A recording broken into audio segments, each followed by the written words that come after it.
welcome to my 13-day Halloween countdown. Day 5. Well, good evening folks, it's Friday evening and it's 7:30 and we are on day 5 of the Halloween countdown. And obviously coming up I've got my Beware 13-day spooky countdown calendar day 5. I've got a bit more about what I was talking about yesterday to do with the government and statistics and figures and God knows what.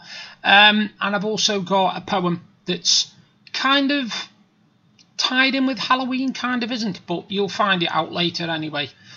So coming up we've got day 5 of the Advent. I did it again. I'm gonna have to do a rewind on that. Day 5 of the Halloween countdown calendar. I'm gonna write on my forehead, it is not Advent. Halloween countdown calendar day 5.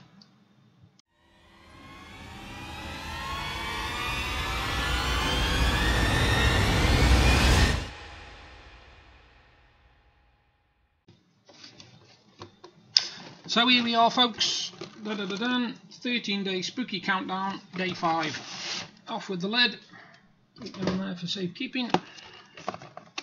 Oops, hang on, my doors won't open. That's a good start, isn't it? There we have it. Trap my head. Door 5. Stubborn one.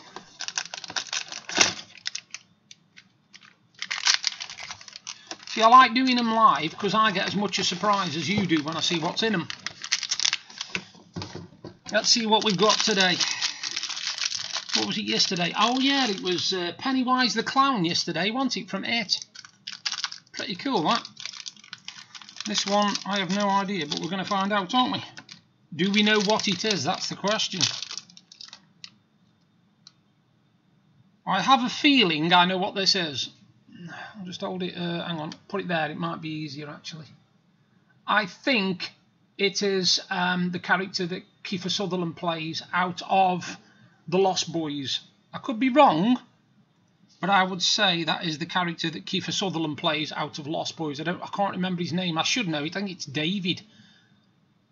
Hang on, I'm going to try and get you a better picture, hold on. Yeah, you can see him better now, look. And his hair's, you can't see that unfortunately. No, you still can't see it. Well, anyway, there'll be pictures to follow, but he's got like spiked hair. And I think that's David out of The Lost Boys. Good picture, good one that is actually. I like that one. I like The Lost Boys, it's a really cool film that. I mean, it's old, years old now and they've done 2 or 3 sequels, but to be honest with you, I think the first one was the best. I really enjoyed The Lost Boys. Sort of a totally different vampire movie, if you like. So yeah, I enjoyed that. So door 5 on the Halloween countdown calendar is David out of The Lost Boys. And if I'm wrong, I'll feel like an idiot later. Bye for now.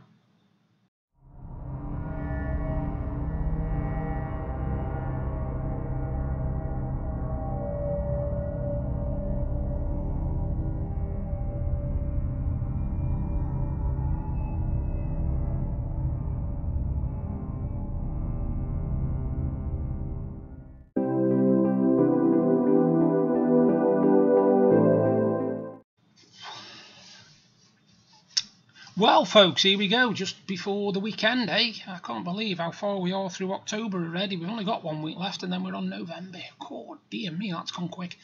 Anyway, first of all, I want to give you a bit of an update. I get a lot of surveys that ask me if I know anybody who's had COVID, has got symptoms of COVID, etc, etc.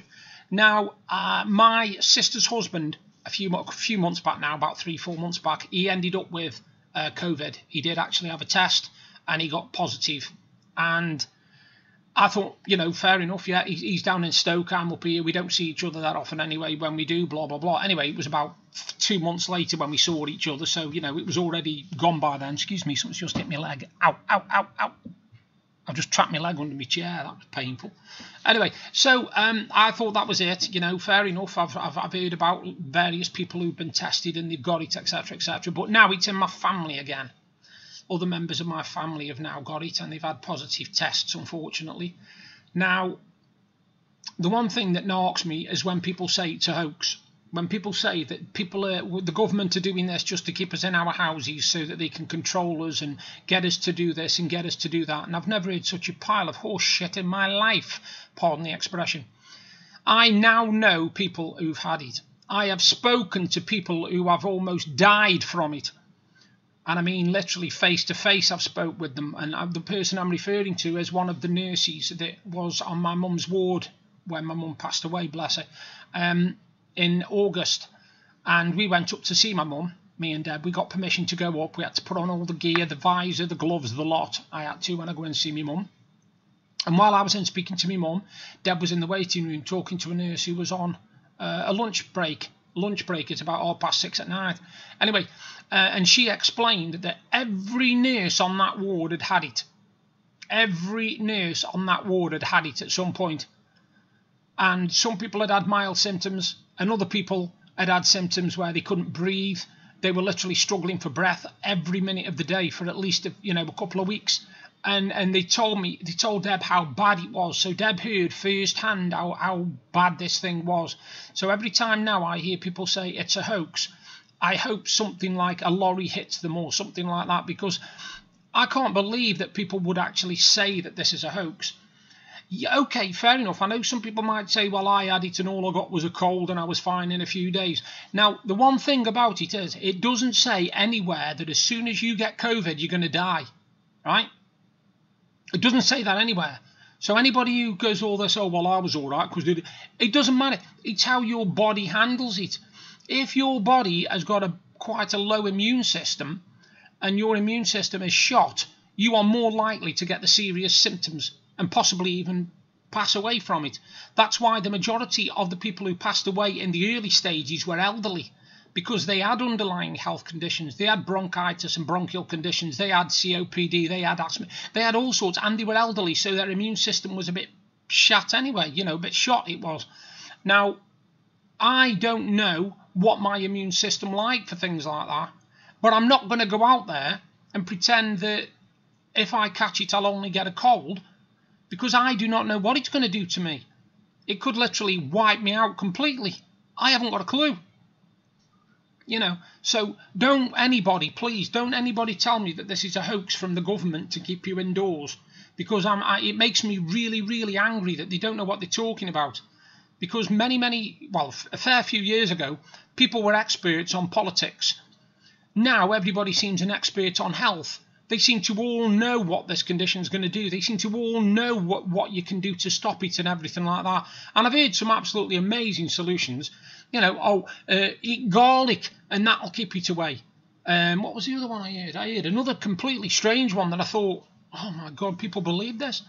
And you've got to know that you will not know how it's going to affect you till you get it. It's important people know that. If you've got a friend who's had it and they said that all it was like a small cold to them, don't think that you can go out and get it because it'll only be a cold to you, because it might not. It could kill you. It could kill you. As simple as that. And then your last words are going to be, oh, well, I got that wrong, didn't I? And I've actually heard about stupid, ridiculous things. In America, they have these things called COVID parties. Right? This is straight up. I'm not joking. Type in COVID parties on the internet. You'll see what I mean. And what they do is all these youths gather together, 19, 20 years old. And what they do is they put money into a pot. And the first person to have a test for COVID that gets test positive gets the money out the pot. They get the money out the pot. And these are called COVID parties. And people are thick enough to do this. If there was a cholera epidemic going around, you wouldn't go around saying, I tell you what, let's see who can get cholera the first. Just let's see who can get it first. If you come down with cholera and you die, you've won the money. Boom. Anyway, believe it or not, that isn't what I want to talk about. It was just something that was bugging me, which I just needed to get out there. I'm fed up of people saying it's just a cold, it's just the flu. It might be just the flu if you get it, but it might be something more serious. And do you really want to take that chance? Do you really want to take the chance of it might be a killer and it might be your last days on the planet once you get it? Because I don't know. I don't want to take that chance. I'm not doing anything that could either jeopardise me, or if I'm a carrier without knowing it, I don't want to jeopardise other people. So I stay, bump, in this house. In this house, I don't go anywhere at the moment. I don't go anywhere. I've been almost in this house permanently since March. I've already been out. I think I've been out about a dozen times, and at least 8 or 9 of them were to do with me mum and her passing away, bless her. Which is still, you know, I still see that as linked to COVID, because once we'd been in lockdown and my mum decided that, you know, 12 weeks were up or whatever, she was going to start going out more, and she started going out too much too soon. She started going down to the town 2 or 3 times a week, and within a fortnight she was ill. Now, I'm not saying that she caught whatever it was she got when she was out. You know, they said there was underlying problems there, but I don't think it helped. And I know that if it wasn't for COVID, we'd have been going up visit her a lot more than we did in lockdown. Because obviously in lockdown, we couldn't go up visit her. I talked to her every single day on the phone, but I couldn't go visit her. So I couldn't keep an eye on her health. I couldn't keep an eye on whether she was eating or not eating. And, you know, and I feel guilty about that. I feel really guilty about that. And I know my sister does as well. My sister's exactly the same. Oh, I wish we could. You can't do anything about it. So anybody who says that COVID is a hoax, take me off your friends list. I don't want to know you. I'm sorry. I won't disagree with anybody about politics or anything, because politics is just one person's opinion on another. But you tell me that COVID is a hoax, you can get off my friends list, mate. I do not want to know you. Nope. Anyway, what I wanted to talk about was yesterday I broached on our government and the silly, stupid things and the rules and everything. And what I did was, what my wife did actually, she got some information for me, which I'm just about to bring up on my screen. So just bear with me 1 second a minute while I bring this up. Because it's something, you know, that's very relevant to what we're doing today. Let me just find it, when I can find it at that.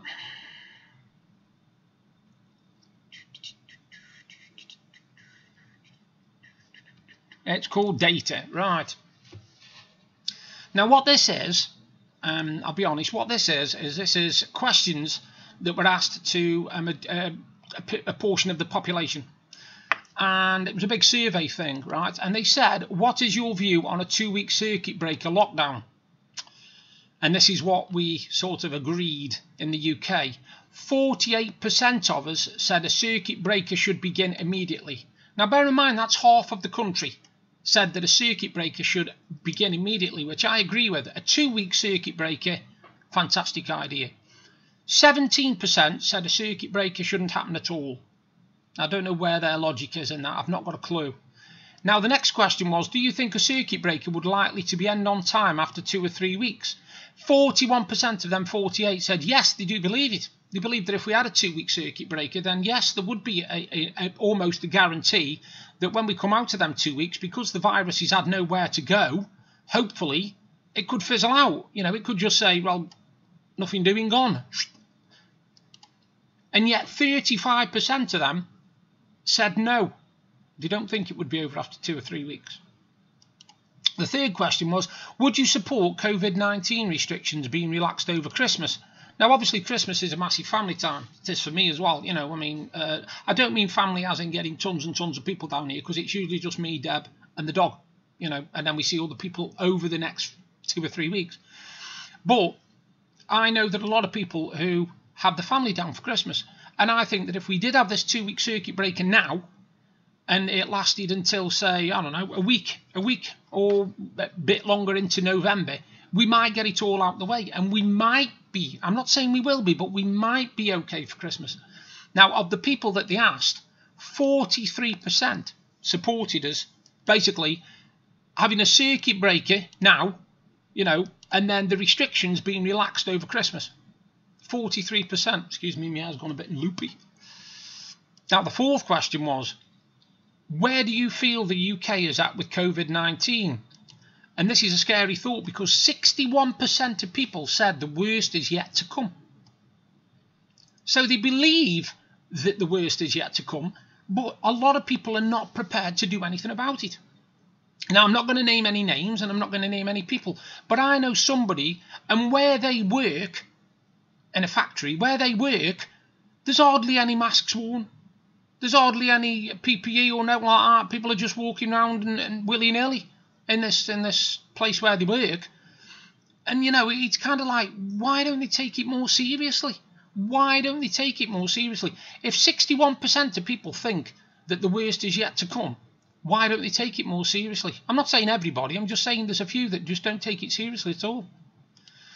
Now, the other one, have you mostly or fully adhered to the rules in your area? This is a scary one, actually, because only 66%, only 2/3 of people have said, yes, I've adhered to it.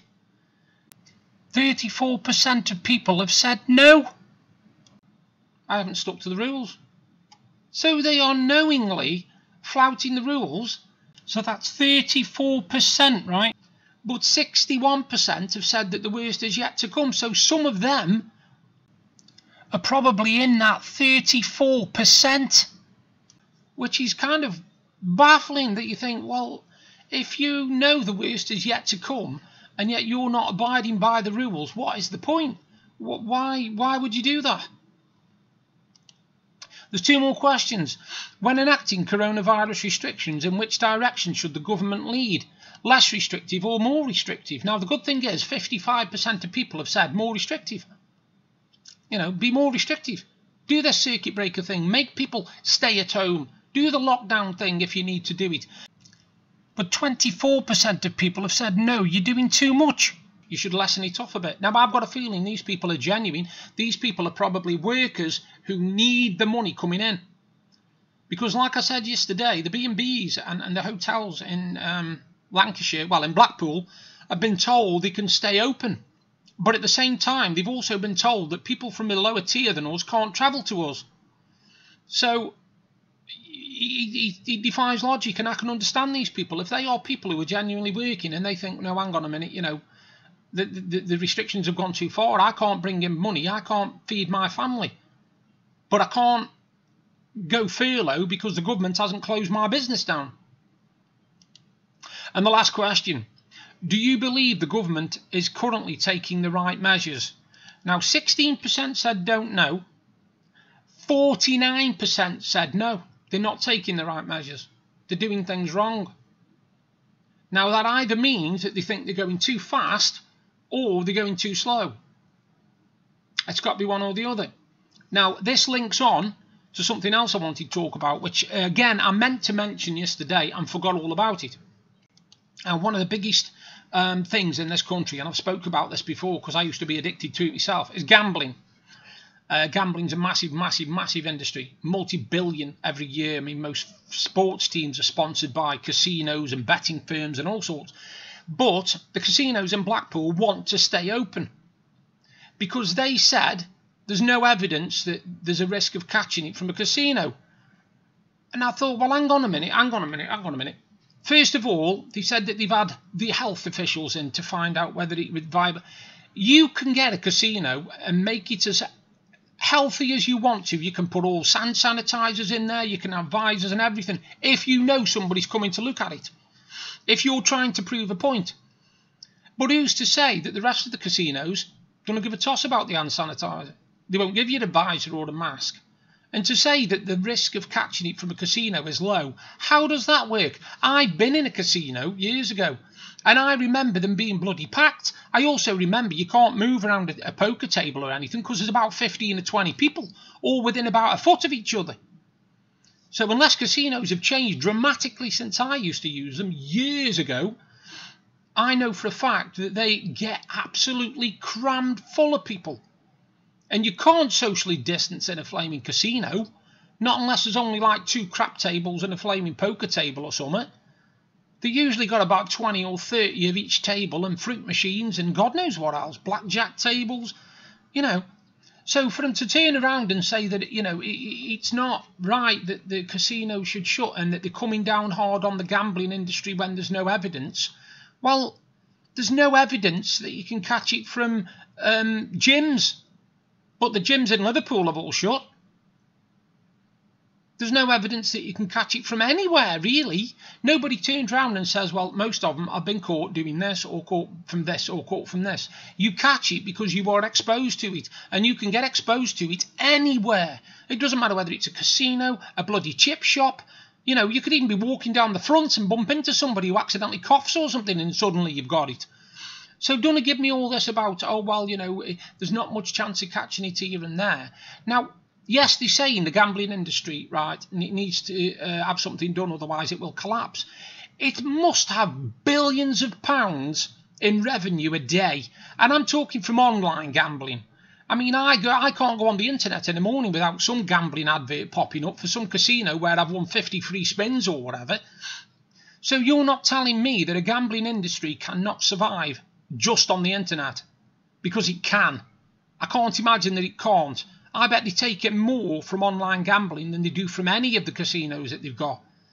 Because if you're saying that you can't catch it from a casino and it's been proved, then what about theatres?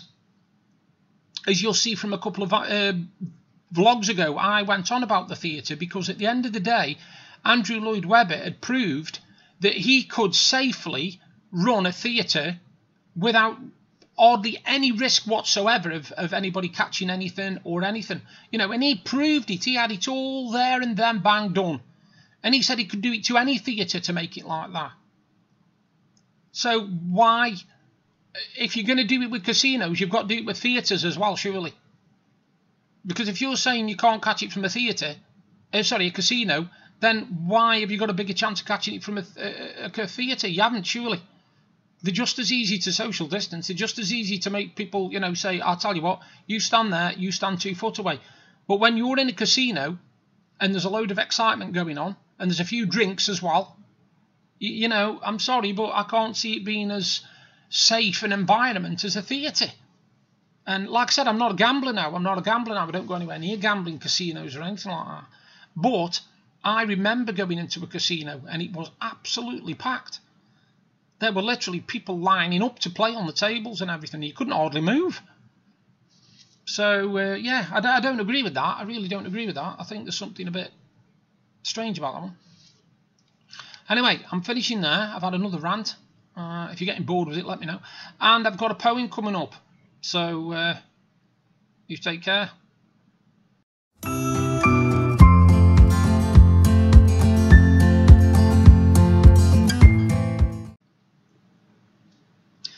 I'm going to have to make the screen go bright again. I'm sorry about this. There's no other way I can figure out how to do this, actually.